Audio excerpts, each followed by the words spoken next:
Saudara-saudaraku yang dikasihi di dalam nama Tuhan, pada saat ini kembali kita akan merenungkan firman Tuhan melalui pelajaran sekolah sahabat kita. Dan pada saat ini saya akan meringkaskan pelajaran sekolah sahabat untuk hari Minggu pada tanggal 15 Agustus 2021. Sebelum kita mempelajarinya, mari kita berdoa. Bapa kami yang bertahta dalam kerajaan sorga, kami mengucapkan puji syukur dan terima kasih Tuhan memberkati kami, menyertai kami. Saat ini kami rindu untuk belajar firman Tuhan melalui pelajaran sekolah sahabat. Tuhan kiranya Engkau memberkati, urapi hamba-Mu yang akan menyampaikan, urapi saudara-saudara kami yang mempelajari firman ini, dan firman ini boleh menjadi pelajaran bagi kehidupan kami, supaya kami renungkan dalam kehidupan kami setiap hari. Dan kami boleh diurapi dengan kuasa Roh Kudus-Mu. Ampuni kami dari dosa dan pelanggaran kami. Doa ini kami persembahkan dengan percaya di dalam nama Yesus Tuhan dan Juru Selamat kami. Amin.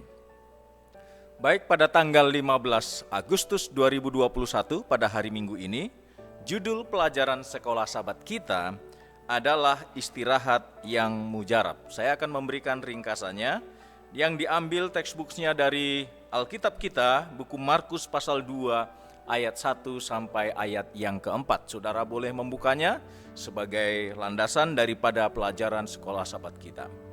Istirahat itu menyangkut fisik, mental, dan rohani.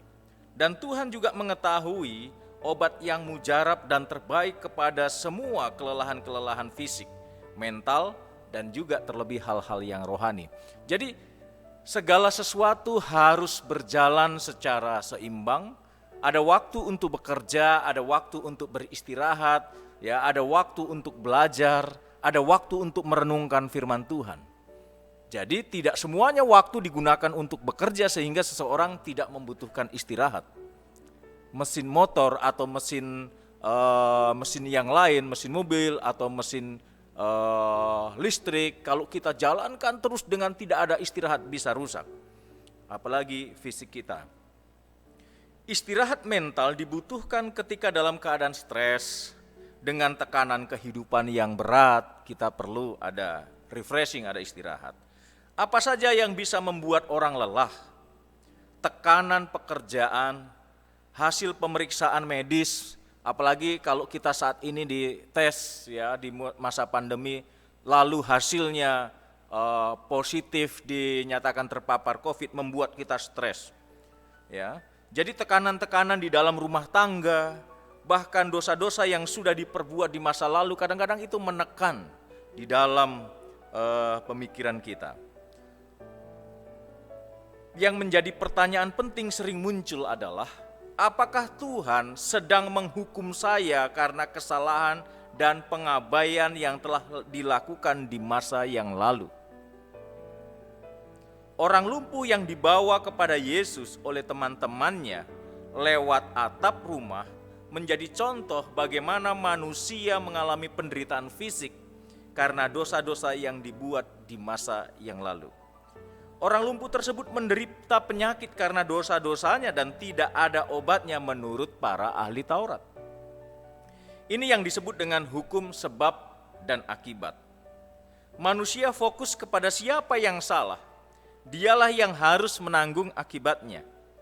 Namun, menyalahkan tidak akan membawa kesembuhan bagi orang yang sakit fisik maupun rohani. Yang diingat hanya kesalahan masa lalu. Ya, kalau itu terus, itu tidak membawa kesembuhan bagi seseorang, baik fisiknya maupun secara rohaninya. Allah tidak pernah merencanakan adanya sakit penyakit di dunia ini yang diciptakannya. Kalau kita membaca Kejadian 1 ayat 31, apa yang dijadikan Tuhan itu sungguh amat baik. Dia tidak pernah merencanakan hal itu. Semua sempurna dan sungguh amat baik. Dosa yang menyebabkan semuanya, karena ada dosa, ada penyakit, ada sakit penyakit. Namun Tuhan memberikan rahasia bagaimana bisa bertahan hidup di dunia yang sudah rusak karena dosa ini. Itulah hukum hidup sehat. Tetapi selama manusia hidup di dunia ini, penyakit bisa datang kapan saja dan di mana saja, meskipun manusia itu sudah berusaha untuk menjaga kesehatannya dan menurut hukum kesehatan. Orang lain yang trader, kita juga bisa kena. Di zaman sekarang, orang lain mungkin tidak menggunakan masker atau tidak menjaga prokes, kita sudah jaga, kita bisa kena. Ya. Orang sakit tidak selalu karena kesalahannya, namun adalah baik untuk mengetahui apa penyebab penyakit itu, sehingga pengobatan yang tepat dapat diberikan. Kabar baiknya adalah Allah dapat memberikan kita istirahat baik kepada sakit fisik, mental, dan rohani. Allah tidak menyalahkan manusia. Tuhan tahu bagaimana memberikan istirahat kepada manusia yang sedang sakit.